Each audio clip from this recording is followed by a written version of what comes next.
ఓం శాంతి 25/12/2024 మధురమైన పిల్లలు, అడుగడుగునా శ్రీమతంపై నడవడం ఇదే అన్నింటికన్నా ఉన్నతమైన చార్ట్. ఏ పిల్లలకైతే శ్రీమతం పట్ల గౌరవం ఉంటుందో వారు మురళిని తప్పకుండా చదువుతారు. ప్రశ్న: ఈశ్వరుని పిల్లలైన మిమ్మల్ని ఏ ప్రశ్న ఎవ్వరూ అడగలేరు.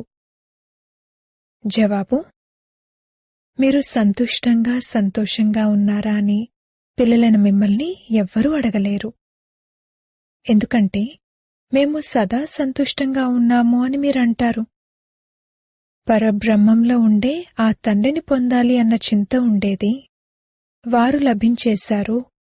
ఇంకే విషయం గురించి చింతించాలి? మీరు రోగగ్రస్తులుగా ఉన్నా కాని మేం సంతోషంగా ఉన్నాము అనే అంటారు. ఈశ్వరుని పిల్లలకు ఏ విషయం యొక్క చింత లేదు.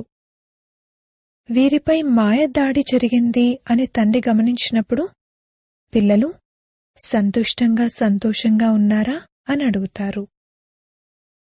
ఓం శాంతి. తండ్రి అర్థం చేయిస్తారు, బాబా తండ్రి కూడా టీచర్ మరియు సుప్రీం గురువు కూడా అన్నది పిల్లల బుద్ధిలో తప్పకుండా ఉంటుంది.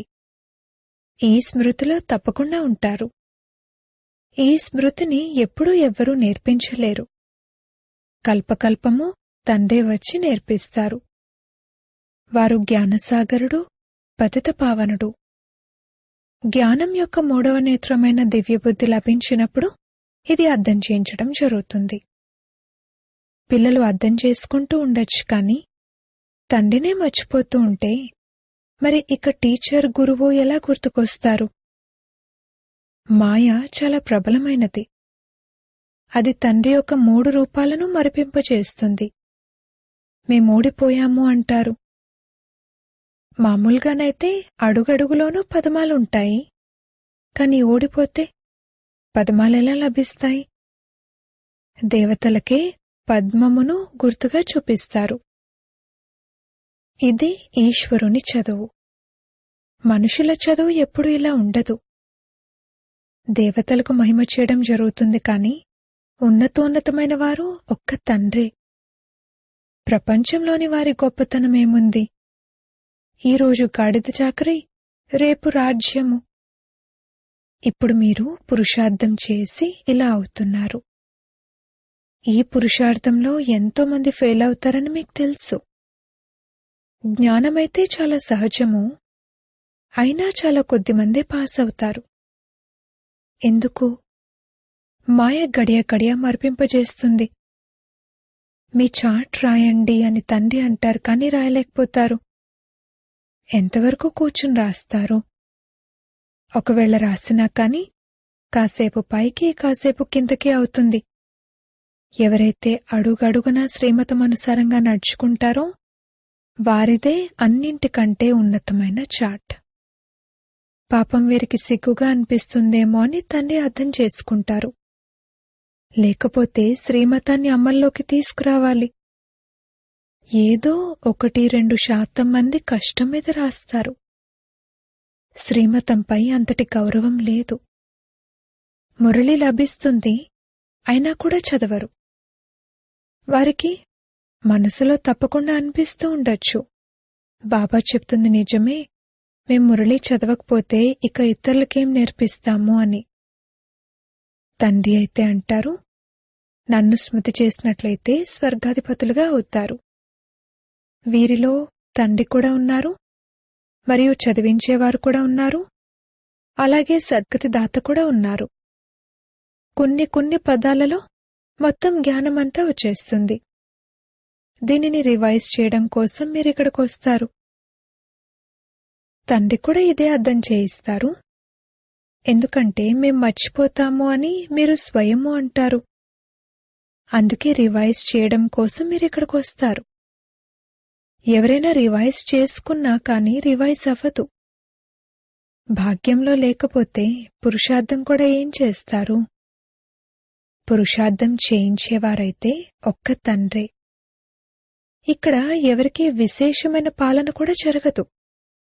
ఆ చదువులోనైతే ఎక్స్ట్రా చదివించడానికి టీచర్ను పిలుస్తారు. ఇక్కడైతే భాగ్యాన్ని తయారు చేయడానికి అందరినీ ఒకే విధంగా చదివిస్తారు. ఒక్కొక్కరికి విడివిడిగా ఎంతవరకు చదివించగలరు? ఎంతమంది పిల్లలున్నారు? ఆ చదువులో ఎవరైనా గొప్ప వ్యక్తుల పిల్లలుంటే వారు ఆఫర్ చేస్తే ఎక్స్ట్రా కూడా చదివిస్తారు. వీరు డల్గా ఉన్నారు అనే టీచర్ కూడా తెలుసు. అందుకే చదివించి వారిని స్కాలర్షిప్కు యోగ్యులుగా తయారు చేస్తారు. ఈ టీచర్ అలా చెయ్యరు. వీరైతే అందర్నీ ఒకేలా చదివిస్తారు. ఎక్స్ట్రా పురుషార్థం అనగా టీచర్ కొంత కృప చూపించడము. ఆ మాటకొస్తే ధనం కూడా తీసుకుంటారు, విశేషంగా సమయం కేటాయించి చదివిస్తారు. తద్వారా వారు ఎక్కువగా చదువుకుని చురుకైన వారిగా అవుతారు. ఈ తండ్రి అయితే అందరికీ మన్మనా భవ అన్న ఒకే మహామంత్రాన్ని ఇస్తారు. అంతే. తండ్రి ఒక్కరే పతిత పావనుడు. వారి స్మృతితోనే మనం పావనంగా అవుతాము. అది పిల్లలైన మీ చేతిలో ఉంది. ఎంతగా స్మృతి చేస్తారో అంతగా పావనంగా అవుతారు. మొత్తం ఆధారమంతా ప్రతి ఒక్కరి పురుషార్థంపై ఉంది. వారు తీర్థయాత్రలు చేయడానికి వెళ్తారు. ఒకరినొకరు చూసి కూడా వెళ్తారు. పిల్లలను మీరు కూడా ఎన్నో యాత్రలు చేశారు. ఆ తర్వాతేం జరిగింది? కిందకి దిగుతూనే వచ్చారు. యాత్ర అనేది దేనికోసం, దాని నుండి ఏం లభిస్తుంది అన్నదేమీ తెలియదు. ఇప్పుడు మీది స్మృతి యాత్ర. ఒకటే పదము మన్మనాభవ. మీ ఈ యాత్ర అనాది అయినది. వారు కూడా మేము ఈ యాత్రలను అనాది కాలంగా చేస్తూ వచ్చాము అంటారు. మేము కల్పకల్పము ఈ యాత్రలు చేస్తాము అని మీరిప్పుడు జ్ఞానసహితంగా అంటారు. ఈ యాత్రను స్వయంగా తండ్రే వచ్చి నేర్పిస్తారు. ఆ యాత్రల్లో ఎంతగా ఎదురుదెబ్బలు తింటూ ఉంటారు, ఎంత గొడవ జరుగుతుంది. ఇది డెడ్ సైలెన్స్ యొక్క యాత్ర. ఒక్క తండ్రినే స్మృతి చేయాలి. దాని ద్వారానే పావనంగా అయ్యేదుంది. మీకు తండ్రి ఈ సత్యాతి సత్యమైన ఆత్మిక యాత్ర నేర్పించారు. ఆ యాత్రలనైతే మీరు జన్మజన్మాంతరాలుగా చేస్తూనే వచ్చారు. అయినా కాని గానం చేస్తారు. నలువైపులా చుట్టి వచ్చాము, కాని భగవంతుడి నుండైతే అన్ని వేళలా దూరంగానే ఉన్నాము అని. యాత్రల నుండి వచ్చి మళ్లీ వికారాల్లో పడిపోతే ఇక దానివల్ల లాభమేముంది? ఇది పురుషోత్తమ సంగం యుగమని, ఇప్పుడు తండ్రి వచ్చారని ఇప్పుడు పిల్లలైనా మీకు తెలుసు. తండ్రి వచ్చి ఉన్నారని ఒకరోజు అందరికీ తెలిసిపోతుంది. చివరికి భగవంతుడు ఎలా లభిస్తారు? ఇది ఎవరికీ తెలీదు. అసత్యమే తినడం, అసత్యమే తాగడం, అసత్యంగానే రాత్రిని గడపడం. అందుకే ఇది అసత్యఖండం. సత్యఖండమని స్వర్గాన్నంటారు. భారతే స్వర్గంగా ఉండేది. స్వర్గంలో అందరూ భారతవాసులే ఉండేవారు. ఈరోజు ఆ భారతవాసులే నరకంలో ఉన్నారు. మేము తండ్రి ద్వారా శ్రీమతాన్ని తీసుకుని భారత్ను మళ్లీ స్వర్గంగా తయారు చేస్తున్నామని మధురాతి మధురమైన పిల్లలైన మీకు తెలుసు. ఈ సమయంలో భారత్లో ఇంకెవరూ ఉండరు. మొత్తం విశ్వమంతా పవిత్రంగా అయిపోతుంది. ఇప్పుడైతే ఎన్ని లెక్కలేనన్ని ధర్మాలున్నాయి. తండ్రి మొత్తం వృక్షం యొక్క జ్ఞానమంతటిని వినిపిస్తారు. మీకు మళ్లీ స్మృతిని కలిగిస్తారు. మీరు దేవతలుగా ఉండేవారు, మళ్లీ వైశ్య శూద్రులుగా అయ్యారు. ఇప్పుడు మీరు బ్రాహ్మణులయ్యారు. ఈ పదాలను సన్యాసులు, విద్వాంసులు మొదలైన వారెవరి ద్వారానైనా ఎప్పుడైనా విన్నారా? ఈ హంసో అన్న పదం అర్థాన్ని తండ్రి ఎంత సహజం చేసి వివరిస్తారు. హంసో అనగా నేను ఆత్మను, ఆత్మనైన నేను ఇలా ఇలా చక్రం చుట్టి వస్తాను అని అర్థం. వారు ఆత్మైన మనమే పరమాత్మ, పరమాత్మే ఆత్మైన మనమని అనేస్తారు.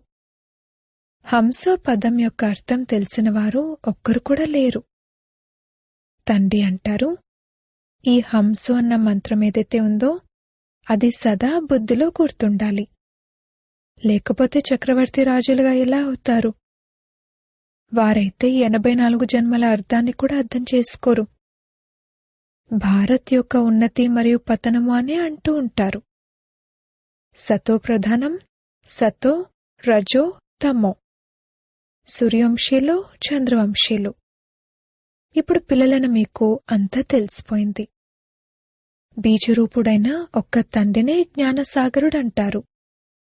వారు ఈ సృష్టి చక్రంలోకి రారు.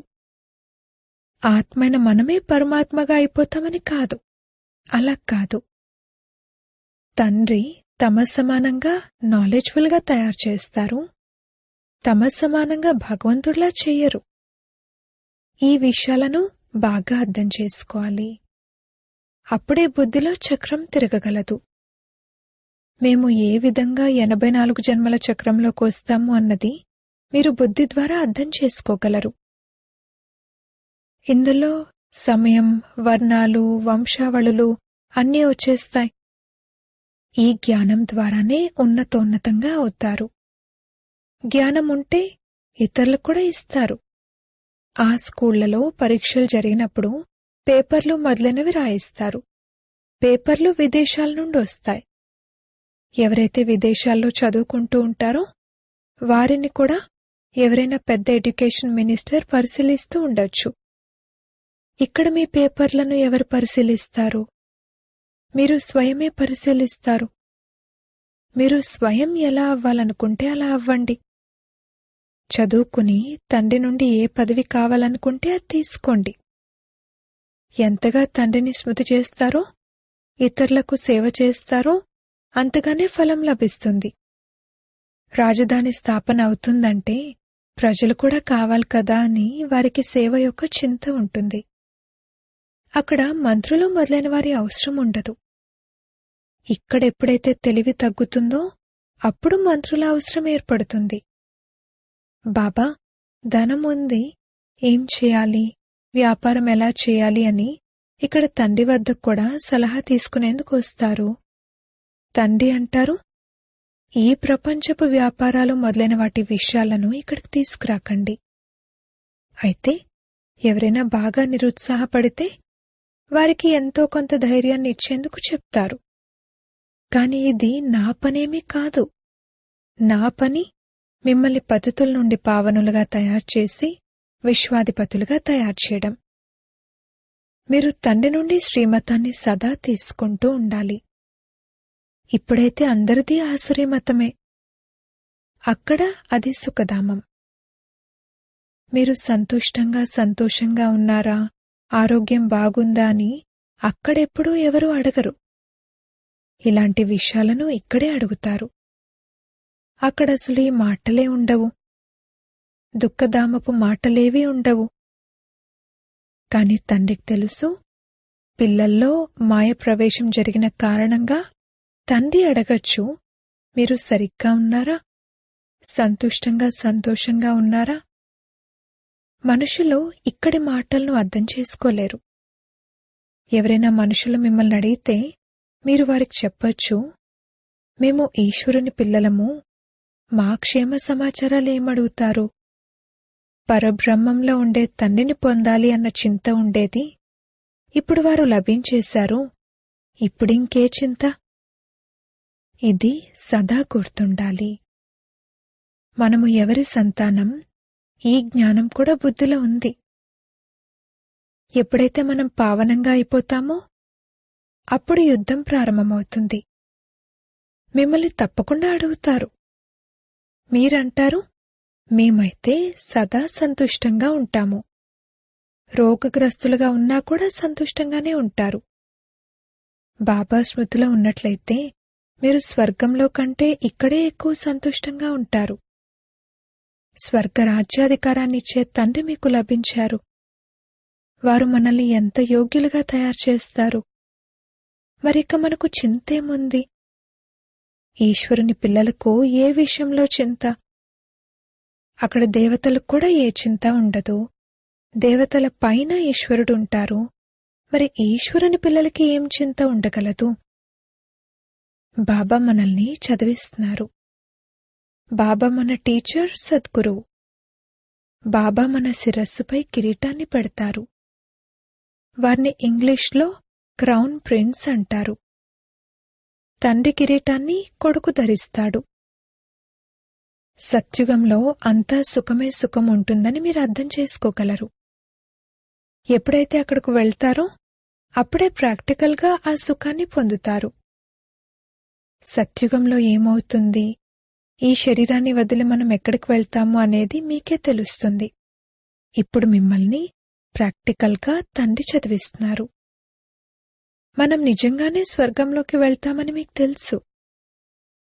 ఫలానా వారు స్వర్గస్థులయ్యారు అని వారంటారు, కానీ వారికి స్వర్గం మరియు నరకం అని దేనినంటారో తెలియదు. కల్పం యొక్క ఆయువునే లక్షల సంవత్సరాలుగా రాసేశారు. జన్మజన్మాంతరాలు ఈ జ్ఞానాన్ని వింటూ వింటూ కిందకు దిగజారుతూ వచ్చారు. మేము ఎక్కడి నుండి ఎక్కడికొచ్చి పడిపోయాము అని ఇప్పుడు మీ బుద్ధిలో ఉంది. సత్యుగం నుండి పడిపోతూనే వచ్చారు. ఇప్పుడు మనం ఈ పురుషోత్తమ సంగమయుగంలోకి చేరుకున్నాము. చదివించడానికి కల్పకల్పము తండ్రి వస్తారు. తండ్రి వద్ద మీరుంటారు కదా. వీరే మన సత్యాతి సత్యమైన సద్గురువు. వీరు ముక్తి జీవన్ముక్తుల దారిని చూపిస్తారు. ఏ విధంగా ఈ బాబా కూడా నేర్చుకుంటారో అలా వీరిని చూసి పిల్లలను మీరు కూడా నేర్చుకుంటారు. అడుగడుగులోనూ అప్రమత్తంగా ఉండవలసి ఉంటుంది. మనస వాచ కర్మణ చాలా శుద్ధంగా ఉండాలి. లోపల ఎటువంటి అశుద్ధత ఉండకూడదు. తండ్రిని గడియ గడియ పిల్లలు మర్చిపోతారు. తండ్రిని మర్చిపోవడం వలన తండ్రి శిక్షణ కూడా మర్చిపోతారు. మేము విద్యార్థులము అన్నది కూడా మర్చిపోతారు. వాస్తవానికి ఇది చాలా సహజం. తండ్రి స్మృతిలోనే అద్భుతమంతా ఉంది. ఇటువంటి అద్భుతాన్ని ఇంకే తండ్రి నేర్పించలేరు. ఈ అద్భుతం ద్వారానే తమో ప్రధానుల నుండి సతో ప్రధానులుగా అవుతారు. శివ్ బాబా బ్రహ్మ ద్వారా ఆది సనాతన దేవీదేవత ధర్మాన్ని స్థాపన చేశారని పిల్లలైన మీకు తెలుసు. ఆ ధర్మం సత్యత్రేతాయుగాలు అర్ధకల్పం కొనసాగుతుంది. ఇతర ధర్మాల వారు తర్వాత వృద్ధి పొందుతారు. ఉదాహరణకు క్రైస్ట్ వచ్చారు. ప్రారంభంలో చాలా కొద్ది మంది మాత్రమే ఉండేవారు. ఎప్పుడైతే చాలా వృద్ధి చెందుతారో అప్పుడు రాజ్యాన్ని పరిపాలించగలరు. క్రిస్టియన్ ధర్మం ఇప్పటి వరకు ఉంది. వృద్ధి జరుగుతూ ఉంటుంది. క్రైస్తు ద్వారా మనం క్రిస్టియన్లుగా అయ్యామని వారికి తెలుసు. నేటికి 2000 సంవత్సరాలకు ముందు క్రైస్ట్ వచ్చారు. ఇప్పుడు వృద్ధి జరుగుతోంది. మేము క్రైస్తుకు చెందినవారము అని క్రిస్టియన్లు అంటారు. మొదట క్రైస్ట్ ఒక్కరే వచ్చారు. ఆ తర్వాత వారి ధర్మస్థాపన జరుగుతుంది. వృద్ధి జరుగుతూ ఉంటుంది. ఒకరి నుండి ఇద్దరు, ఇద్దరి నుండి నలుగురు, ఇలా వృద్ధి జరుగుతూ ఉంటుంది. ఇప్పుడు చూడండి, క్రిస్టియన్ల వృక్షం ఎంతగా పెరిగిపోయింది. పునాది దేవీదేవత ధర్మమే. అందుకే బ్రహ్మను గ్రేట్ గ్రేట్ గ్రాండ్ ఫాదర్ అంటారు. కాని మేము పరంపిత శివ పరమాత్ముని డైరెక్ట్ పిల్లలము అన్నది భారతవాసులు మర్చిపోయారు. ఆదిదేవ్ ఒకప్పుడు ఉండి వెళ్లారని, ఈ మనుష్య వంశావళి వారిదేనని క్రిస్టియన్లు కూడా భావిస్తారు. కాని వారు తమ క్రైస్తునే నమ్ముతారు. క్రైస్తును బుద్ధుడిని తండ్రిగా భావిస్తారు. వంశవృక్షం ఉంది కదా. ఏ విధంగా క్రైస్తు స్మృతి చిహ్నాలు క్రిస్టియన్ దేశాల్లో ఉన్నాయో అలా పిల్లలైన మీరు ఇక్కడ తపస్య చేశారు కావున మీ స్మృతి చిహ్నాలు ఇక్కడ ఆబూలో ఉన్నాయి. అచ్చా,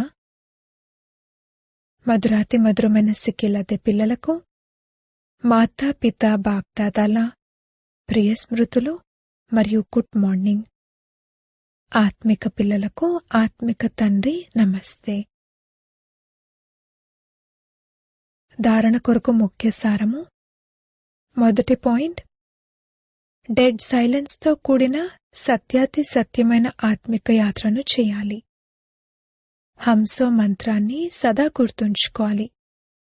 అప్పుడే చక్రవర్తి రాజులుగా అవుతారు. 2వ పాయింట్, మనస వాచ కర్మణ చాలా శుద్ధంగా ఉండాలి. లోపల ఎటువంటి అశుద్ధత ఉండకూడదు. అడుగడుగునా అప్రమత్తంగా ఉండాలి. శ్రీమతంపై గౌరవం ఉంచాలి. వరదానము: నిర్మాణతా గుణాన్ని ధారణ చేసి అందరికీ సుఖాన్నిచ్చే సుఖదేవ సుఖస్వరూప భవ. మహానాత్మలైన మీ గుర్తు నిర్మాణత.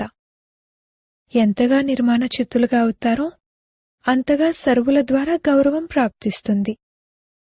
ఎవరైతే నిర్మాణులుగా ఉంటారో వారు అందరికీ సుఖాన్నిస్తారు. ఎక్కడికి వెళ్ళినా ఏం చేసినా వారు సుఖమిచ్చేవారిగా ఉంటారు. కావున ఎవరు సంబంధ సంపర్కంలోకి వచ్చినా వారు సుఖాన్ని అనుభూతి చేయాలి. అందుకే బ్రాహ్మణాత్మలైన మీ గాయనం సుఖసాగరుని పిల్లలు, సుఖస్వరూపులు, సుఖదేవులు. కావున అందరికీ సుఖాన్ని ఇస్తూ మరియు సుఖాన్ని తీసుకుంటూ వెళ్ళండి. ఎవరైనా మీకు దుఃఖాన్ని ఇస్తే తీసుకోకండి. స్లోగన్: ఎవరైతే ఆత్మాభిమానులుగా ఉంటారో వారే అందరికంటే గొప్ప జ్ఞానులు. ఓం శాంతి.